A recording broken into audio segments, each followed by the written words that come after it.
What's going on, guys? Today we're not only going to be talking about comics, but we're going to be talking about the greatest Green Lantern that there is. So, when I think of Green Lantern, I always personally think of Hal Jordan, which in a lot of ways is the greatest Green Lantern, but we're not just talking about Green Lanterns as in. The title of the video is most likely going to be about Green Lanterns, but it's more about characters and individual abilities and stuff like that. Now, to fully appreciate Hal Jordan in his entirety, you'd have to take a look at his history, since he was the go-to Green Lantern until Kyle Rayner and John Stewart and all the rest of them. Now, after the Hal Jordan run, Oli run, and before Kyle Rayner and everyone else, Hal Jordan got possessed by the entity of the Sinestro Corps as we know him today, Parallax. And it's pretty safe to say that Parallax, Hal Jordan, is strong enough to completely wipe out any other Green Lantern. So it's safe to say he's the strongest Green Lantern if we're not counting other Earth Lanterns around him. But what makes Parallax Green Lantern so effective was that he not only wiped out the Lanterns, but also the Guardians, which, to me, I thought they were pretty much immortal to a certain degree, but this Parallax, Hal Jordan gave birth to the replacement, which personally, I ended up disliking quite a bit. After, I got around to liking him once he kind of took a step back and Hal Jordan kind of came back in the New 52 for a little while, but the lead up is to Kyle Rayner.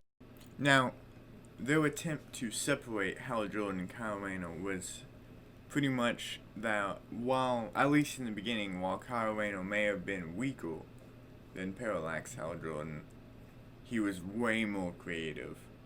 And that's at least how I understood. I never really read any of Kyle Rayner's. Actually, to make this video, I got caught up in all the major story arcs of the character, since I never read them. Same with DC Rebirth, Green Lanterns. I only read very specific books of them, whichever ones that interest me. But yeah, moving on with Kyle Rayner. Now, I forget exactly how Kyle Rayner managed to acquire the ring, but the leftover power from Parallax Hal Jordan was pretty much left in a power ring, which Kyle Rayner eventually acquired and became Ion, the entity of the Green Lantern Corps. So he is himself the power battery of the Green Lanterns, which is actually a pretty cool concept. And pretty much he just has the abilities. Pretty much all the Green Lanterns. If you guys, when I say abilities, I mean everyone has the same. But if you guys know the Orange Lantern lawfully is from Blackest Night, which is how I know him. But since he's the sole member, he kind of has more power, and since he has a power battery on him at all times, like Kyle Rayner, he just is always overcharged and at maximum fighting capabilities. But after deeming that it was too much power for one man to wield, Ion, which is, I believe, again, what he's called at the time, gave up the abilities and became pretty much a regular Green Lantern. But I believe it was still always kind of an option, like, he could still always sort of, like, somehow win a little. I'm not really sure if this was a New 52 thing or not. Again, with characters like Kyle Rayner and Guy Gardner, a lot of the, not really Guy Gardner, but not really sure who I was talking about, but a lot of the details gets fuzzy with these characters. But anyways, I believe it was always sort of an option, but Hal Jordan Parallax, I'm sorry, I forgot to mention this, but sacrificed himself for a dying son, I believe. This is all going off memory, so I'm not really sure. I don't have any notes or anything. Like, I tried notes and I ended up messing them up, so I felt like it'd just be easier to do the way I'm doing now. Kind of like a podcast instead of just talking. And honestly, I think it's going better than it usually does. Now, just for some context, this New 52, this is pretty much the beginning of when I started to kind of like Kyle Randall. But even then, since he was kind of a replacement for Hal Jordan, whenever he did something Hal Jordan did, I always kind of questioned it. But since he kind of took more of a back role, but did come out and do something kind of cool, like the Parallax, when, for, I'd like to say, a pretty short amount of time, Kyle Rayner became Parallax. Kind of similar to Hal Jordan's Parallax, but since the Green Lanterns weren't wiped out, I'd pretty much like to say that I think it was fundamentally weaker than Hal Jordan's. But it was just a short amount of time, but like it at the same time as I kind of hated it since it was like, oh, that's what Hal Jordan did. I did also like it because I felt like he didn't take over the event, though it was a cool moment and like everyone was like, whoa. But I did definitely feel like it was worth the wait for him. For anyone who was a fan, he probably questioned why he kind of had such a back seat in the role, kind of like Guy Gardner, who just always is on the back of every event, and Jon Stewart, to some degree, not really, not really as much as Guy Gardner at all, but Jon Stewart usually is kind of on the back burner when it comes to Green Lantern events, honestly. Though he, like in Rebirth, he is always in the Lantern events when it comes to the Justice League, like the Phantasma Lantern? No, Ultraviolet Lanterns, but that's for later. So we'll get in that after I finish up Kyle Rayner. Now, this is pretty much my shift in the going back to kind of disliking Kyle Rayner. Because this whole story arc until he becomes the ending with the ending of the story is he becomes the White Lantern, so I got confused there for a second. But until he got to that point, I hated the story, just because I felt like they were redoing what Hal Jordan did during Blackest Night, which is my favorite Green Lantern story, and he goes through all the calls and gets, at least is infected by every single one, which in hindsight doesn't really make much sense. Like, I hope they explained it, I mean, so I had to think about that for a second, but for him to be able to have them all at once, I feel like it'd do something to your mental state of mind, but anyways, he goes through all the calls and becomes a, what, that's pretty much exactly what happens in Blackest Night, so it was just one of those moments, like, so it's just another one of those moments where he's replacing Hal Jordan. And honestly, that comic, I still think that, like, I know I sort of like Kyle Rayner, but not nearly as much as Hal Jordan, so I do have some favoritism. But that's why I decided to kind of shift this, not from Green Lanterns, because when it comes to Green Lanterns, everyone kind of agrees. At least, it's either Jon Stewart or Hal Jordan. In my opinion, it's not Jon Stewart. Though I did grow up with Jon Stewart with the action cartoon, but that's for Jon Stewart, which is kind of later. But yeah, Hal Jordan, to me, is the greatest Green Lantern. So whenever I see a replacement, it's okay whenever he's in the back burner when Hal Jordan's there. But when Hal Jordan's also there, and yet this man's kind of replacing him, like Carol Danvers. I think that's her name. It's Star Sapphire, the Hal Jordan's one. There's one for Jon Stewart as well. I don't remember her name. I hope that's her. But yeah, he was on a it was like Will They, Won't They, I believe, with Kyle Rayner and her. I'm not really sure because I only read a few issues of that, and I just kind of I got caught up for the this video, but it kind of skimmed through that. So it was like, and something went wrong, like in between with my head, because Hal Jordan, like the last issue I read of Hal Jordan, like he was kind of getting back together with Star Sapphire. Not back together, but more like kind of Will They, Won't They, kind of like Kyle Rayner. So it was like, oh, so now Kyle Rayner's doing that. Okay. Kind of taking over his life there. And in fact, you kind of just, it was just one of those things where if you read them back to back, like you kind of, whenever, since I already viewed him as a replacement when that happened, it's like, oh, so he's just doing that again. But anyways, moving on, he becomes the White Lantern. Now, there's not much to say about White Lantern, Kyle Rayner, besides the fact that I actually kind of liked the ending because I felt like it was unique and someone finally did something with the White Lanterns, because honestly, after Blackest Night, it was one of those things where it's like, well, that's just kind of existing there for a little while, huh? I mean, Deadman did something with it, but I really wish they'd reconnect that Deadman and White Lantern, because, like, he had a solid connection, and it was like, oh, well, Kyle Rayner's the White Lantern, and I believe Deadman is just kind of, like, existing, kind of like how he is now, where it's like, well, he occasionally shows up, not even now, like, I haven't seen him in, like, forever, but, he occasionally shows up, but not that much. Now, when I'm using this in Lantern terms, like, I believe he's in Justice League Dark.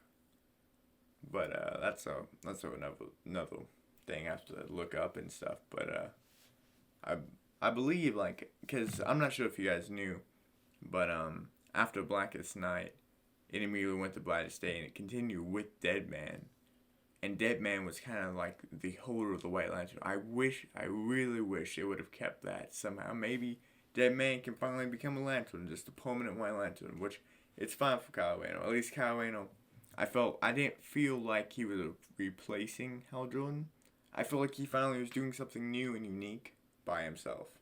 And I love that, just because I finally felt like I could actually kind of support him. And like, oh yeah, that's cool. Kind of like him and Ion, when he was Ion, like, it's actually a cool concept, and I felt like it hadn't been done before.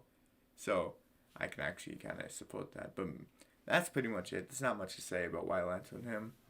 But moving on with the character I actually grew up with, because I watched Justice League Action. Not Justice League Action, Justice League Unlimited. John Stewart.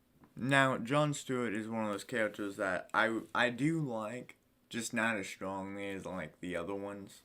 Kind of like I like him more than I like Kyle Rayner and Guy Gardner, but I do actually like, as you guys could probably guess, Hal Jordan more. That said, though, I forgot to mention with Kyle Rayner, which I'm gonna mention about John Stewart. Everyone kind of has something that makes him unique. Kyle Rayner is really unique with his abilities, and which makes perfect sense for him creating life. As the White Lantern, he's really unique and creative, while John Stewart is more strict and more, yeah, I work for the Guardians of the Galaxy. Not the Marvel version, but the Guardians of the Green Lantern Corps. He works for them, so he's pretty much a soldier for them. At least that's how I feel like he's usually displayed, and usually a lot of his at least from what I've seen, a lot of his abilities are like, oh, a gun, soldiers, like Blackest Night, where he creates a little miniature army, which is really helpful when you're fighting an army of the undead. But, yeah, John Stewart definitely, I believe, is a pretty high part of the Green Lantern fan base. Pretty, high part. Sure. Now, while he was in the Justice League Action cartoon, I keep on saying action, but the Justice League Unlimited cartoon, I really did enjoy him in that, and, like, I didn't even realize until later in life that, this is kind of a side note, but I didn't even realize that was Wally West, not, Barry Allen, as the Flash, and I always, since I grew up with them in the cartoons, I always just sort of assumed the Green Lantern was John Stewart until I started reading, and I got into Blackest Night, so I was like, whoa, this John Stewart guy, he's pretty cool, but like this Hal Jordan guy is even cooler. So, yeah, that's about it for him, except for one more thing, which kind of happens relatively a lot when it comes to DC Comics and Rebirth in particular. While New 52 focused on Hal Jordan to a degree, which I enjoyed, Rebirth, at least Justice League Rebirth, not Green Lantern Rebirth, because that's Jessica and Simon. Sorry, I forgot his name for a second. Not them, but like Perpetua, which is the event going on now, it's speed metal and all those. But the ones before not really an event, but kind of a lead up event, kind of leading up to that with the doorknob and stuff.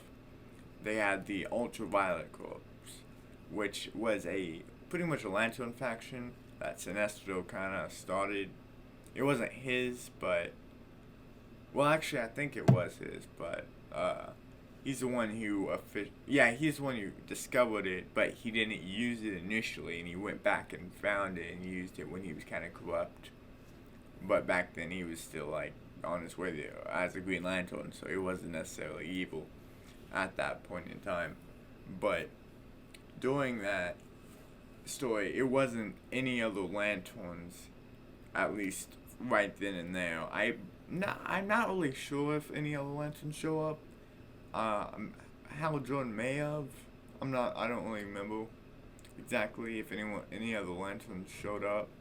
But I believe, at least in the beginning, it was the Justice League. It was John Stewart, because they kind of shuffle them out. Kind of like, actually, I feel like Rebirth does a pretty nice way of kind of having, like, the lanterns are kind of, they all just count as one character. Like, kind of, like, Jessica and Simon are technically on the Justice League. Like, they're not in really the Justice League events, but, you know, they're on the Justice League, I believe. But that's about it. And moving on with a pretty infamous character, we have Guy Gardner. Now, Guy Gardner is, I actually kind of enjoy him, but he is, in my opinion, the backup Green Lantern. Besides all the other Green Lanterns, he's kind of in every event. With the Green Lanterns, Blackest Night, he was there. Sinestro War, he was there. He doesn't really play any significant roles that I can really think of besides in his own comics, which I don't really count Red Lantern in his own comics, but that's kind of the closest thing. Like, it's not really about him, but it sort of became about him halfway through. But, yeah, Guy Gardner is kind of the backup Lantern, but he does, not really anymore. I haven't seen him do it in a while, but for a while he kind of shifted back between red and green for a while. Though, to me at least, I feel like he's kind of infamous for the famous Batman punch, honestly, to me at least.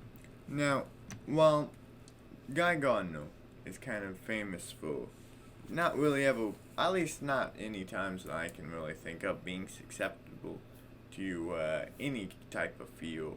He's just too fearless, I suppose, which is one way to become a Green Lantern. Though I feel like Rebirth's villain for a little while, the Phantom Ring guy, who was fearless, but he didn't get a Green Lantern ring.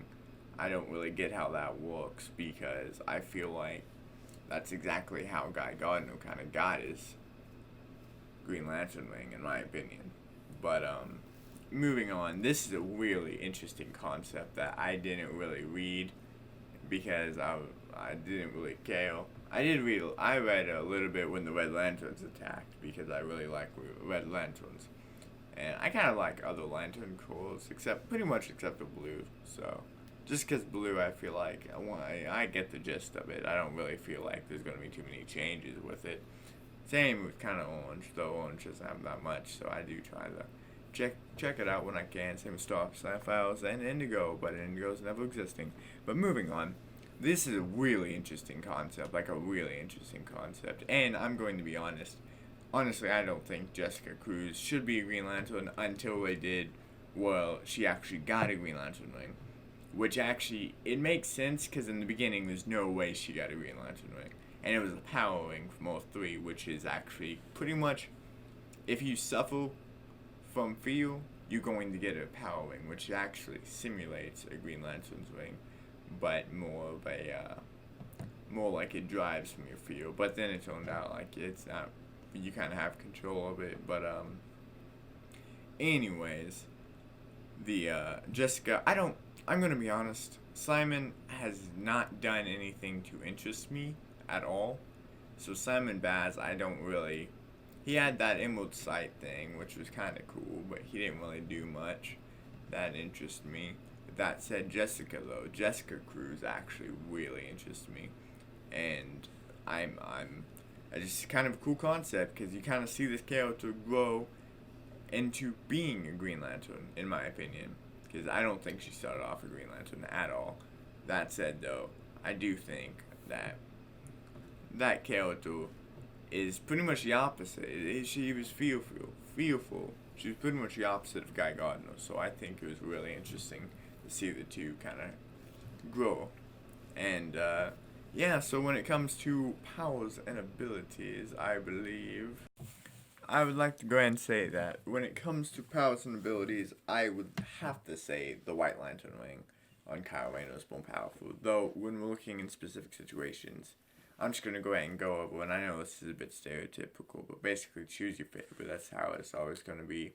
Because we have Hal Jordan, which is will itself, like quite literally becomes will itself at some point during the timeline. I read a little bit, jumped in. I check in with the Green Lanterns.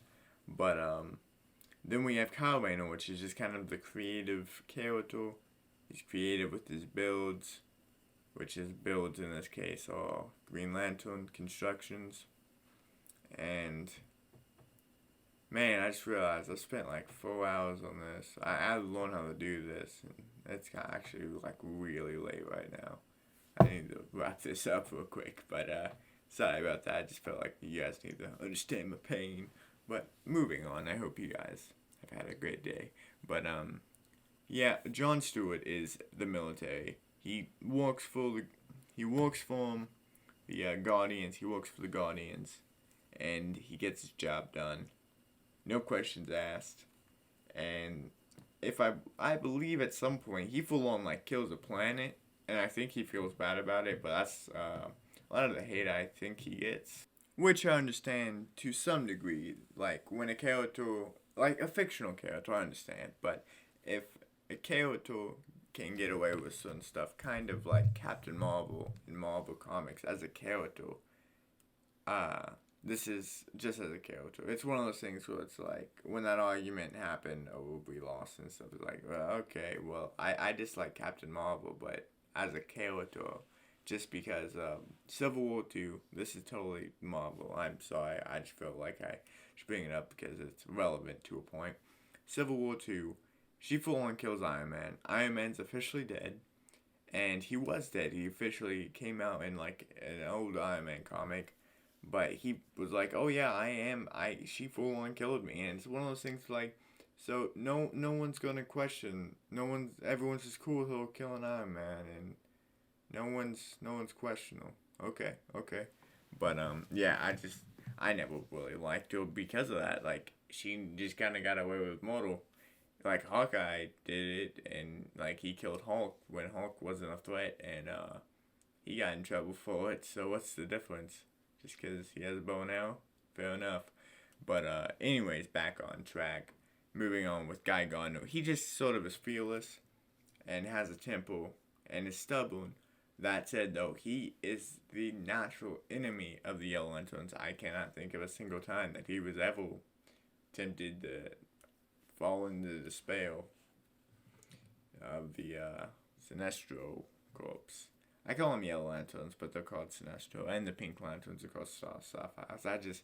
It's easier for me to say yellow, so I say yellow, but it's Sinestro, and I say Star Sapphire, even though they're Pink Lanterns, and a Star Sapphire I don't think it's pink. I don't really know though. Boy, I am actually losing my voice right now. That's not good. That just goes to show you how much I've been doing this. Dear Lord. But moving on, we have Simon Baz and Jessica Cruz. I think are basic Green Lanterns, except for they have that inward sight, which I've seen a few times, but hopefully they'll use more. I'm not really sure if they have any specific abilities right now, but I hope they do, just because that might be kind of interesting. But that's about it. Choose your favorite, basically, and I guess just read those stories if you don't care about continuity. Just kind of hop in, which I do occasionally. But hope you guys all had a great night or day. I'm making this a night, so I'll see you guys the next time on Talking Comics.